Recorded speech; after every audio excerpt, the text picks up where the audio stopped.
Embarking on the journey of introducing solids to your baby is not just a milestone, it's an exciting adventure that sets the stage for a lifetime of eating habits. But did you know that the way we introduce foods to our little ones can significantly impact their health and taste preferences for years to come? For instance, introducing a variety of foods before the age of 1 is linked to a decreased preference for sweets and an increased liking for vegetables later in childhood. As new parents, it's common to feel a mix of excitement and anxiety about starting solids. When is the right time? What foods should I start with? How can I make sure my baby is getting the right nutrients? These questions are at the forefront of every parent's mind. But don't worry, you're not alone in this. Our guide, Baby's First Food: The Complete Guide to Starting Solids, is designed to walk you through every step of the process. From determining when your baby is ready to explore new tastes and textures to dealing with common challenges like food refusal and allergies, this guide offers practical, easy-to-follow advice that will help you navigate this important phase with confidence. We'll provide you with all the essential tips for setting up a safe, enjoyable, and nutritious dining experience for your little one. So, grab your bibs and get ready to dive into the world of first foods, where we'll ensure that your journey is as smooth and joyful as possible for both you and your baby.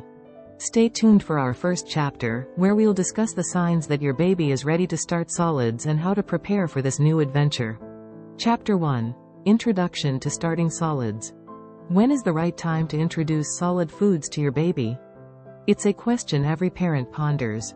Most health experts agree that around 6 months is ideal, but it's not just about age.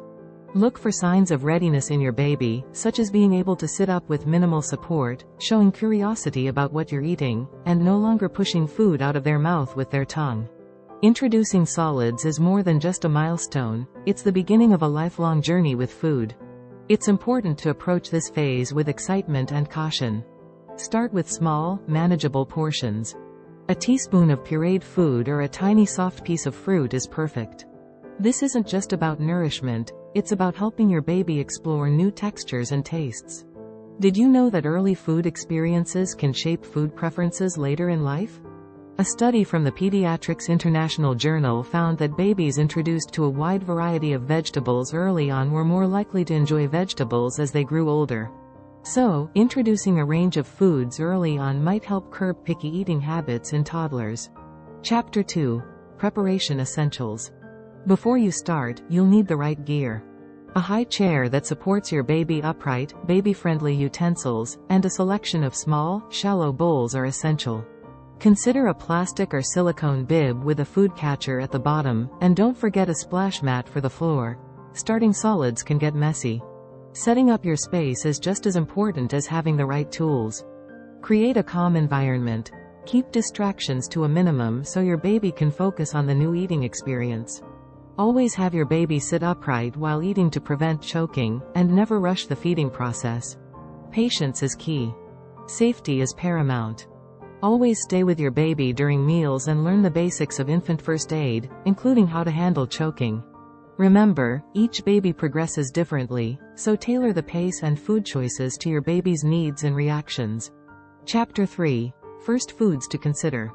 Introducing your baby to solids is an exciting time filled with funny faces and a little bit of mess. It's essential to start with foods that are easy on your baby's developing digestive system. Iron-fortified single-grain cereals like rice or oatmeal are traditional first choices because they are gentle on the stomach and can be easily mixed with breast milk or formula to the desired consistency. However, you don't have to stick just to grains. Pureed vegetables and fruits are also fantastic first foods. Start with mild vegetables like sweet potatoes, carrots, and butternut squash, which are naturally sweet and less likely to be rejected by your tiny critic. Apples, pears, and bananas are great for fruits because they can be steamed and pureed to a smooth consistency. Did you know that the order in which you introduce new foods doesn't matter as much as once thought? According to the American Academy of Pediatrics, introducing a variety of foods after the initial single-grain cereals can help expand your baby's palate. Just remember to introduce one new food at a time and wait a few days before trying another to watch for any adverse reactions. Chapter 4. Allergies and Sensitivities. As you introduce new foods, it's crucial to monitor your baby for signs of allergies and sensitivities. Common symptoms include hives, skin rashes, gastrointestinal distress, or a runny nose. Severe reactions, like difficulty breathing or swelling around the mouth, require immediate medical attention. Recent guidelines suggest introducing allergenic foods like peanuts, eggs, and dairy early can actually help decrease the risk of developing allergies. For example, mixing a small amount of peanut butter with banana or yogurt can be a safe way to introduce peanuts. Always consult with your pediatrician before introducing allergenic foods, especially if there's a family history of food allergies. Maintaining a detailed food diary can be invaluable. Record what foods your baby tries, how much they eat, and any reactions. This record can help you and your healthcare provider spot patterns and decide if any foods need to be avoided. Chapter 5. Creating a feeding schedule. Establishing a feeding schedule for your baby can seem daunting, but it's all about gradually integrating meals into the baby's existing milk routine. Initially, offer solids once a day, and the best time is usually after a milk feed when your baby is not too hungry or too full. This timing helps your baby approach new foods with curiosity rather than frustration or desperation. As your baby gets used to the idea of solids, increase to 2 and then 3 times a day by around 8 months. Remember, the goal is not to replace milk feeds but to complement them. Breast milk or formula should still be your baby's primary source of nutrition until they are at least 1 year old. A routine can significantly help your baby adjust to solids. Try to offer meals at the same time each day so that your baby learns when to expect food. This predictability helps develop eating habits and makes meal times less stressful for both of you. Be flexible, though. Some days, your baby may be more or less interested in eating, and that's perfectly okay. Chapter 6. Nutritional Guidelines. Nutrition in the first year of life is crucial for your baby's growth and development. When starting solids, focus on iron-rich foods to help meet your baby's needs, which spike during this period. Options include iron-fortified cereals, pureed meats, and spinach. Vitamin C-rich foods like tomatoes or bell peppers can be introduced to help absorption of iron from plant sources. Balancing a variety of food groups is also essential. Offer fruits, vegetables, grains, and protein sources to provide a spectrum of nutrients. For example, avocados are great for healthy fats, while blueberries provide antioxidants. Each nutrient plays a role in your baby's overall development, including brain development and physical growth. Remember, every baby is different, and there's no one-size-fits-all approach to nutrition. If you're ever unsure about your baby's dietary needs, consult with a pediatrician or a pediatric nutritionist. They can provide guidance tailored to your baby's specific health and developmental stage. Chapter 7. Homemade versus store-bought. Deciding between homemade and store-bought baby food is a common dilemma for many parents. Homemade baby food has the advantage of being fresh and allows you to control the ingredients, ensuring no unwanted additives or preservatives. It can also be more economical and environmentally friendly, as you can buy ingredients in bulk and reduce packaging waste.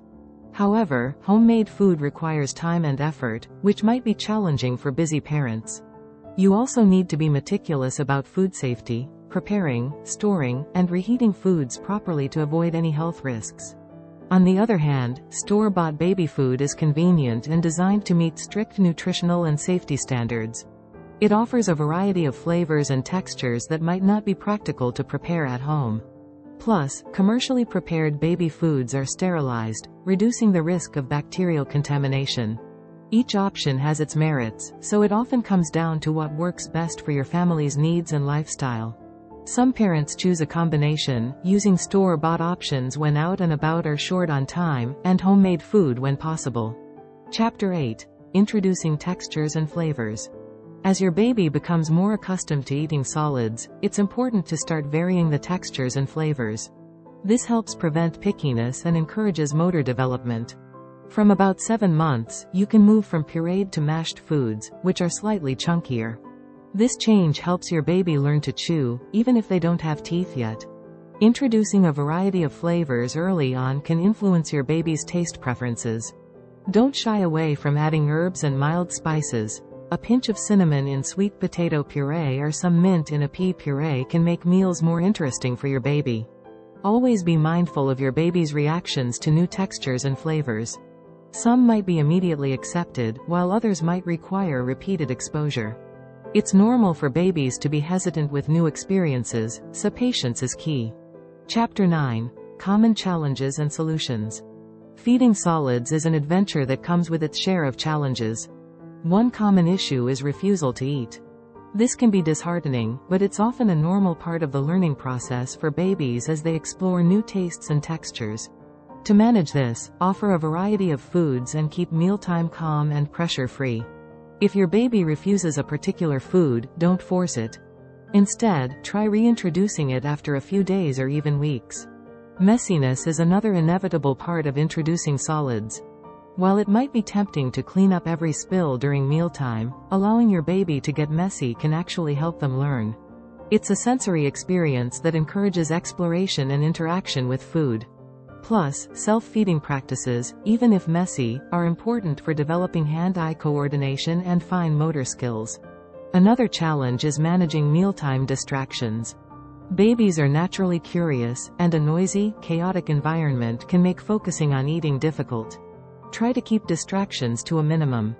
This means turning off the TV and putting away mobile devices, so your baby can concentrate on eating. Chapter 10. Building long-term healthy eating habits. The habits formed during the first few years of life can lay the foundation for future eating behaviors. Encouraging a love for healthy foods now can lead to better health outcomes later. Make sure to include a variety of food groups in your baby's diet and model healthy eating behaviors yourself. Babies are keen observers and often mimic their parents' actions, so showing your own enjoyment of fruits, vegetables, and whole grains can be very influential. Additionally, involving your baby in food-related activities as they grow, such as grocery shopping and simple meal preparations, can increase their interest in healthy foods. Teaching your child about different foods, where they come from, and how they benefit the body can also foster a positive attitude towards eating. Remember, the goal isn't just to get through the phase of starting solids. It's about setting up a lifetime of healthy, happy mealtime habits. Be patient, be consistent, and keep the big picture in mind. With your guidance and a positive approach, your child can grow up to enjoy and prefer a diet rich in nutritious foods.